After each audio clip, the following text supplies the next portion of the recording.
Dewan juri yang terhormat, kesalahan utama dari tim oposisi adalah mereka memframing seakan-akan kita tidak memberikan subsidi sama sekali terhadap program studi yang tidak populer atau keterserapan lulusan kerjanya kecil dan lain sebagainya. Dengan berdasarkan argumentasi mereka pada poin tersebut, maka keseluruhan bangunan argumentasi mereka jatuh dan tidak sesuai dengan spirit of motion. Kemudian masuk kepada kesalahan utama yang terjadi pada perdebatan di bench opening adalah yang mereka adalah mereka mengklasifikasikan bahwa program studi secara proporsional ini keterserapan lulusan ini bergantung pada apakah jurusan itu populer ataupun tidak. Hal itu adalah salah yang nantinya akan kami buktikan. Masuk kepada missing point yang tidak disampaikan oleh tim opening government adalah mereka tidak menjelaskan bagaimana bentuk proporsional mereka tidak menjelaskan bagaimana esensi pendidikan terlebih dahulu dan mereka tidak menjelaskan kenapa pendidikan bisa dijustifikasi untuk diukur dari penyerapan tenaga kerja. Kemudian yang masuk kepada poin rebuttal kami dari tim oposisi. Ketika mereka mengatakan bahwa orang memilih jurusan populer karena dana atau stigma dan harganya yang mahal dan fasilitas kurang dan lain sebagainya. Pertama, ini keluar dari emosi kita dan argumen tersebut layak untuk dijatuhkan. Kemudian ketiga, mereka mengatakan ada keuntungan jangka pendek dan bahaya saat dunia berubah ketika mengaplikasikan apa yang ada di poin government. Chair, kita perlu mengetahui bahwa kita mendasarkan untuk mensubsidi secara proporsional dari keterserapan lulusan ini adalah karena keterserapan lulusan itu merupakan berasal dari demand atau permintaan yang ada di masyarakat. Ketika masyarakat meminta banyak tenaga kerja di suatu aspek, maka itulah yang nantinya akan menjadi standar kenapa kita bisa mensubsidi secara proporsional hal ini, karena memang itu yang benar-benar dibutuhkan oleh masyarakat. Kemudian mereka mengatakan konsep ini tidak akan sesuai dengan ketika terjadi kebutuhan yang baru terhadap prodi-prodi baru dan lain sebagainya.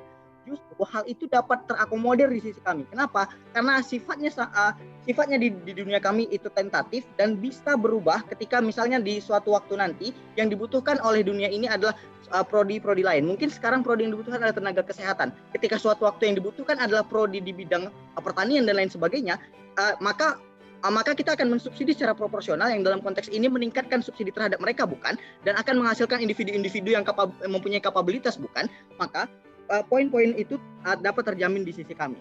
Kemudian kita perlu memahami terlebih dahulu Dewan Juri yang terhormat bagaimana esensi pendidikan itu. Esensi pendidikan orientasi adalah menciptakan lulusan-lulusan yang bisa mengimplementasikan ilmunya di masyarakat. Artinya ilmu yang mereka pelajari selama di bangku perkuliahan itu dapat diakui ketika mereka bisa mengimplementasikannya di masyarakat. Inilah yang kemudian bisa menjadi alasan kenapa pendidikan bisa diukur dari penyerapan tenaga kerjanya. Karena lulusan prodi yang yang keterserapannya itu tinggi, maka permintaan tenaga kerja di masyarakatnya artinya tinggi. Artinya masyarakat butuh si individu itu, sangat membutuhkan individu tersebut. Dan hanya ini parameter yang bisa kita gunakan. Kenapa? Karena ini akan menunjukkan kebutuhan dunia kerja saat itu. Kemudian kenapa subsidi proporsional parameternya adalah keterserapan lulusan tenaga kerja? Karena ada skala prioritas yang kita tetapkan. Artinya ketika masyarakat kita ambil contoh, ketika dalam kondisi pandemi seperti yang di-set oleh tim OG, kita membutuhkan tenaga medis yang banyak bukan? Maka dalam kondisi ini, baik tenaga medis yang benar-benar capable, yang dia sekadar capable ataupun yang tidak capable, akan diusahakan untuk bisa terjun langsung ke masyarakat bukan? Itulah yang ingin kita jamin, agar semua mempunyai kapabilitas untuk ketika mereka terjun, mereka tidak lagi kaget karena ada fasilitas dari subsidi secara proporsional yang kita berikan kepada dengan bergantung berdasarkan keterserapan lulusan tenaga kerja. Masuk kepada beban pembuktian tim kami. Beban pembuktian kami ada dua. Pertama, kenapa secara moral hal ini dibenarkan. Yang kedua, bagaimana dampak yang ditimbulkan ketika kita mengamini emosi.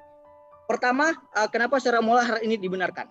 Share dalam konteks pandemi, anggaran kita terbatas bukan.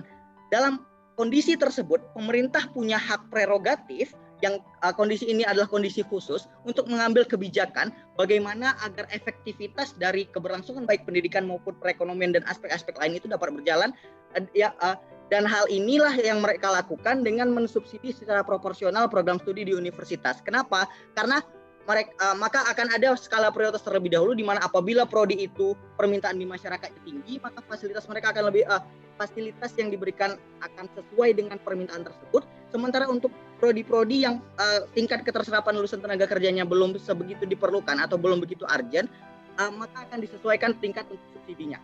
Kemudian bentuk subsidi ini kita berdasarkan pada indeks keberhasilan dari prodi tersebut. Yang pertama, bagaimana prestasi lulusan-lulusan mereka. Kedua, bagaimana kemampuan atau kapabilitas dari tenaga kerja yang dari lulusan mereka ketika terjun ke dunia kerja. Kenapa ini bisa dijustifikasi? Karena dengan berdasarkan pada hal tersebut kita bisa melihat apakah di bidang itu atau di program studi itu kita sudah mempunyai kapabilitas tenaga kerjanya atau tidak.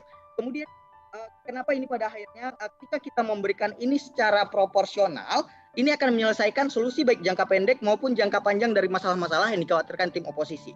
Di jangka pendek ini bisa berhasil dengan status quo kita, yakni program studi yang tenaga kerjanya itu benar-benar dibutuhkan, kapabilitasnya meningkat karena ada subsidi secara proporsional tadi, yang ini sifatnya sangat menyeluruh, baik itu kepada peningkatan fasilitas mereka atau pemberian bantuan beasiswa dan lain sebagainya.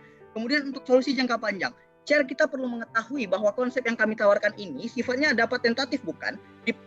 Ini bergantung kepada kebutuhan masyarakat serta kapabilitas dari si tenaga kerja, bukan? Maka ketika suatu waktu, misalnya di suatu waktu yang benar-benar dibutuhkan adalah orang-orang pertanian, bukan tenaga kesehatan seperti sekarang, maka subsidi proporsional akan meningkat di sisi mereka. Dan hal inilah yang ingin kami jamin dan tidak ada sama sekali baik di tim opening. Kemudian bagaimana dampak yang akan ditimbulkan? Pertama, anggaran yang dipakai adalah lebih efektif sebagaimana yang telah kami jelaskan sebelumnya. Kemudian yang kedua, inovasi-inovasi yang bermanfaat untuk peningkatan kualitas mereka, baik kualitas pendidikan ataupun mengatasi masalah-masalah yang sifatnya strategis di masyarakat, yakni kemiskinan, kemudian pendidikan tadi dan pengangguran. Kita perlu mengetahui bahwa skill yang mereka dapatkan dari subsidi proporsional tadi yang meningkatkan fasilitas-fasilitas, kemudian sarana-sarana mereka akan mampu mengatasi masalah-masalah baik kemiskinan dan pengangguran. Kenapa ini bisa dijustifikasi? Ketika demand masyarakat terhadap tenaga kerja itu tinggi, maka artinya setidaknya mereka akan mendapatkan pekerjaan, bukan? Apakah mereka bisa survive di pekerjaan itu ketika mereka tidak mempunyai kapabilitas? Tentu tidak. Itulah yang ingin kami jamin dengan mensubsidi secara proporsional yang dapat memunculkan efek domino yang berjangka panjang. Dan kemudian dari pengangguran ini tidak akan sama sekali terjadi ketika kita mensubsidi secara proporsional baik kepada yang ketersediaan lulusan tenaga kerja yang tinggi maupun yang rendah. Kenapa ini bisa menjamin yang rendah juga? Karena ini disesuaikan dengan tingkat kebutuhan mereka atau fasilitas-fasilitas yang mereka butuhkan pada saat itu, dan itu bisa meningkat ketika ada demand terhadap mereka di masyarakat. Oleh karena itu, kami sebagai tim CG tetap pada stance kami dalam perdebatan kali ini. Sekian, terima kasih. Kekurangan terbesar yang terjadi pada perdebatan opening team yang telah dilakukan adalah mereka hanya sebatas memperdebatkan subsidi prodi diperbolehkan atau tidak diperbolehkan. Padahal sebelum kita masuk ke ranah hal tersebut, Dewan Juri yang terhormat, kita harus masuk untuk membahas esensi pendidikan itu seperti apa, sehingga kita bisa memperdebatkan mosi pada perdebatan kita kali ini. Baik, yang pertama sebelum kita memasuki hal tersebut, kita harus menjelaskan 3 poin utama. Yang pertama adalah esensi pendidikan, yang kedua adalah kenapa pendidikan boleh atau tidak boleh diukur dari penyerapan tenaga kerja, dan yang ketiga adalah subsidi prodi ini baru diperbolehkan atau tidak diperbolehkan, Dewan Juri yang terhormat. Esensi pendidikan adalah hal yang paling fundamental di dalam kehidupan, karena esensi pendidikan berhubungan banyak sekali dengan aspek lainnya seperti kesehatan, perekonomian, kemiskinan, dan lain-lain, Dewan Juri yang terhormat. Karena pendidikan adalah wadah individu untuk menyerap pengetahuan dan siap untuk mengaplikasikan pengetahuan yang diserapnya tadi dalam kehidupan pekerjaan dan sebagainya macamnya, ya, Dewan Juri yang terhormat.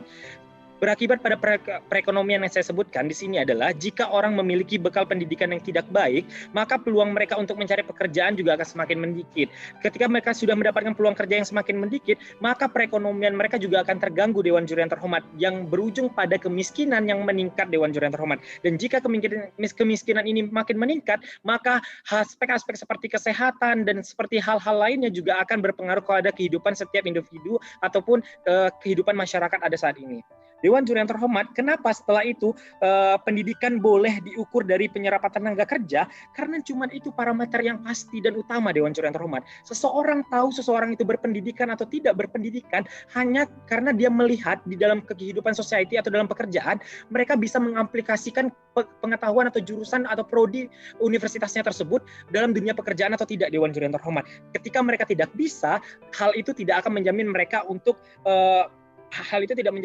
bisa bekerja dengan baik, Dewan Juri yang terhormat. Sehingga subsidi prodi ini diperlukan agar menunjang para pekerja ataupun calon pekerja tersebut bisa memaksimalkan pengetahuan mereka di universitas dan bisa mengaplikasikannya di masyarakat nanti dengan baik sesuai urgensi yang kita butuhkan pada saat ini. Masuk kepada ranah perbandingan kami. Beban pembuktian kami ada dua. Yang pertama adalah kenapa secara moral dan prinsipal pemerintah dibenarkan untuk melakukan subsidi secara prodi. Yang kedua adalah dampak yang ditimbulkan lebih banyak daripada ditolaknya mosi pada perdebatan kali ini. Rasa profesional yang sebenarnya seperti dijelaskan oleh rekan pembicara kami, Dewan Juri yang terhormat, bahwa di mana situasi pemerintah mampu menjawab tantangan pada era atau limitasi yang telah dibuat oleh government team, yaitu adalah era pandemi, pemerintah mampu melihat bagaimana dana yang begitu minim ini dapat dimaksimalkan pada pendidikan, baik itu di prodi yang penyerapannya rendah ataupun prodi penyerapannya yang tinggi pada dunia pekerjaan saat ini, Dewan Juri yang terhormat. Ini adalah bentuk responsibility pemerintah untuk memperhatikan masyarakatnya agar mendapatkan hak dan kewajiban yang sama, baik itu masyarakat yang berada di prodi penyerapan pekerjaan yang rendah ataupun penyerapan pekerjaan yang tinggi, Dewan Juri yang terhormat. Sehingga poin ini sudah menjawab kenapa Dewan ini diperkenankan untuk mengadakan adanya perbedaan pemberian fasilitas dan segala macamnya antara prodi penyerapannya yang tinggi dan penyerapan yang rendah, Dewan Juri yang terhormat.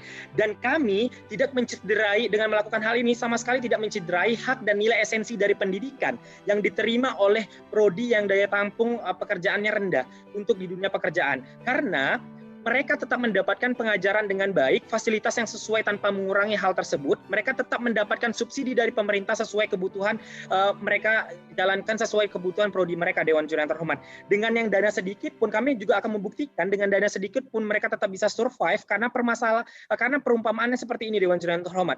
Sebelum era pandemi, semua fasilitas dan juga segala kebutuhan dari prodi pasti akan terpenuhi, baik itu anggaran, fasilitas, dan lain-lain. Masing-masing prodi pasti mempunyai kelas, laboratorium, dan lain-lain untuk menunjang pengetahuan mereka. Even if itu prodi yang daya tampung atau penyerapannya rendah untuk dunia pekerjaan, mereka juga pasti memiliki anggaran dan fasilitas yang memadai untuk melanjutkan pendidikan mereka, seperti ruang kelas ya dan juga laboratorium. Mereka tetap bisa menggunakan tersebut untuk mengimprove kemampuan mereka dalam dunia pendidikan dan siap bekerja sesuai prodi mereka, Dewan Juri yang terhormat. Dan itu merupakan bentuk kita tidak mencederai esensi dari pendidikan even if mereka dalam prodi yang juga tingkat penyerapannya rendah, Dewan Juri yang terhormat. Dan hal ini yang tidak pernah disentuh oleh government atau opening government untuk dijelaskan, Dewan Juri yang terhormat. Dan perlu kita pahami keterbatasan yang dia pada saat ini atau pandemi saat ini itu hanya bersifat sementara, Dewan Juri yang terhormat, karena tidak menutup kemungkinan di kemudian hari prodi-prodi yang daya serapnya rendah saat ini akan menjadi prodi yang memerlukan daya serap yang tinggi, Dewan Juri yang terhormat. Sehingga dengan tetap memberikan subsidi kepada mereka, ini adalah bentuk kesiapan kita dan menjawab skenario ketakutan dari oposisi yang dijelaskan di awal perdebatan tadi, Dewan Juri yang terhormat.